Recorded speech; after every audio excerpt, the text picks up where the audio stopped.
What is up, guys? Welcome back to another video, and today, ignore the background sounds, it is pouring outside, but today we are going to be making a video about the most undeserved title shots. But before we get into it, I want to read this comment. Impressions are low-key funny, but put it in a Google Slide together with guys and points you want to make and screen record that. Thank you, because that's what I'm going to be doing today. The most undeserved title shots in UFC history. Also, shout out to Hooper MMA for this idea. Hooper MMA made this like 5 days ago, so thank you for that. But Alex Pereira versus Khalil Roundtree first. Man, this was so undeserved. Roundtree on a 5-fight winning streak. His best win at the time was Anthony Smith. Still got boxed up on him on short notice. That was Anthony Smith on 11 days' notice. Still got boxed up in the first round, but those last 2 rounds destroyed him. Robbed Dustin Jacoby via split decision and knocked out I forgot his name. Chris Dawkins.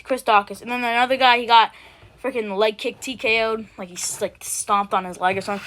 I don't know. Either way, Magomedov was number 3 ranked, right? He beat Volkan Ozdemir. He beat Johnny Walker. I mean, he beat so many people to get to the top. But then they were just like, nah, let's just skip Magomedov, right? Let's just skip him. He was deserving. He was number 2 ranked at the time of this fight and still had to fight Rockage. But they should have done Pereira versus Ank and freaking Roundtree versus maybe Jamal Hill, right? Just rebook it against Jamal Hill. Because at the time, he's number 6 ranked. Oh, no, number 8 ranked. Jesus. I don't know why it's so squished like that, but... Fuck. Alexandra. I'm just going to Pantoja versus Usyk.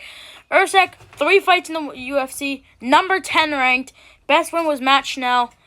And you can see how that played out. They rushed him too fast, and now he's on a 3-fight losing streak. He's 3-3 in the UFC, and he's still like number 8 ranked. So, I mean, he just has that infinite title glitch. I understand he did a good job against Pantoja, but... I don't know. He had freaking 3 fights. I can name Matt Schnell. He had one at UFC 295, and then I don't remember UFC 288. Maybe I think he had one. I don't know. Not that good, but I do remember he knocked out Matt Schnell pretty clean. John Jones, Stipe Miocic. And the other day, I thought about, what if Dana just never booked Aspinall versus Sergey? That would have kind of fixed it all, right? Right? Alex Pereira versus Yuri Prohashka main event. Co-main event. Friggin' Jessica Andrade versus Mackenzie Dern. Right? And just go on with our days. With that, and then Jones versus Stipe. Madison Square Garden. Then maybe Tom versus Jones. But now we have to make an interim title. But hey, I'm just yapping here, okay? Stipe, number 8 ranked, wasn't there for freaking 3 years. He should have got his title shot at least a year after he lost it. But no, he waited 3 years. He was still ranked after 3 years. That's how shit that heavyweight division was. He was still ranked after 3 years, ranked number 8. Got the title shot, but Jones pulled out via injury. Stayed at number 8 the entire year. And then faced John Jones and got beat the shit out of. Because he's 42 years old. Should have been the interim title challenger, Tom Aspinall. I was about to say champion. Interim champion, Tom Aspinall. Because he's still interim. Sugar Man. I see bedtime every single... Who was going to get the title shot? Sean versus Peter Yan. 5-round elimination match. You've literally been begging for that since Sean lost the belt. You've been begging for that, and now you're just like, who is in front of him? He didn't deserve this title shot. He didn't work for the title shot. He had 1 defense against number 7 ranked Chito Vera, and then they bumped him up 2 spots just to make him feel good. You know, just to make the title shot feel better.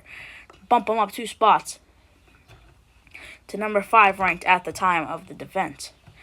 Right? So, he didn't deserve it. He beat Aljo, sure.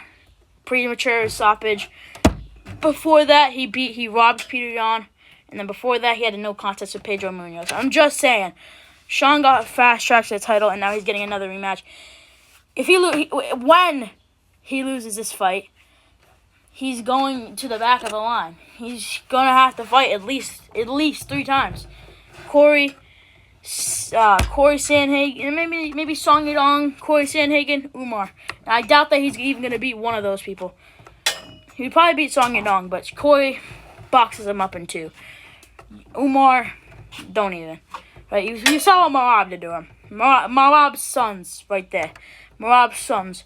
And after Marab beats him, Corey Sandhagen can hopefully get the title shot, because I would love to see Corey Sandhagen fight Marab, because that would be an interesting fight. I would love to see that. I guarantee 95% of people watched this pay-per-view did not know who Kaya Sakura really was, right? I never knew who. Call me casual. I don't know who Kaya Sakura was before he got the title shot, right? This was the most undeserved title shot possibly of all time. He didn't even have one fight, right? When freaking Brock Lesnar, WWE superstar, James Toney, boxing superstar, they all came into the UFC. They didn't get a title shot. They got contenders, and they lost. Brock still beat one, still became a champion, but still, Kaya Sakura should have fought like a freaking Brandon Moreno or something. Not get the title shot off the bat. I guarantee it didn't increase or decrease pay-per-view buys. No one's going there to see Kaya Sakura. We're all going there to see Shavkat Rakhmonov, which was an underwhelming performance. We're all going there to see freaking Brian Battle put on a masterclass. Another boring performance. Dricus versus Sean Strickland. Sean beat number 7 ranked Paulo Costa when he was the number 1 ranked guy. Right? He had 0 title defenses. He beat Israel Adesanya 49-46. Congratulations. That doesn't carry you to another title shot like this. It was a 48-47 by Dricus du Plessis.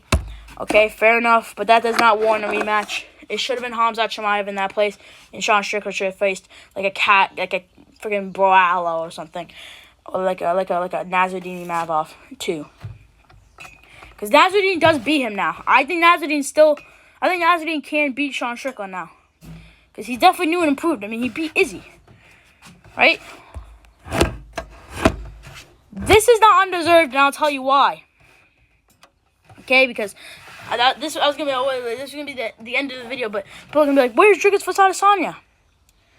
I don't think it was undeserved. Dricus versus Adesanya was top 3 best fights of the year, right? Are we gonna let it slide? Let's just let it slide, right? It's a fun fight. It was probably it was my favorite fight of the year, actually. This was my favorite fight of the year, Dricus versus Izzy. Back and forth, just submissions, sloppy striking, boxing. Like, I just loved it. This was 100%. This is 100% favorite fight of the year. Top 2 favorite fights of the year. Or top 2 best fights of the year, I meant to say. Right? I mean, look at it. Strickland, 49-46. Then he came back, right? So he lost to Pereira. He got it's a rematch because he's like that. Right? Beat Alex Pereira. Supposed to fight Dricus du Plessis. Doesn't fight Dricus du Plessis. He fights Sean Strickland. He had a bad night. Lost to Sean Strickland.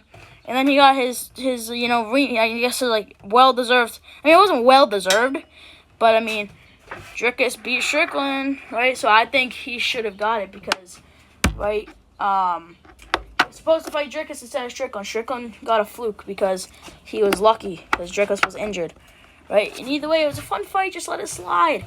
It does a lot for Dricus' resume. Like, imagine if Izzy was not on his resume. It would not be as great, right? So, just let it slide.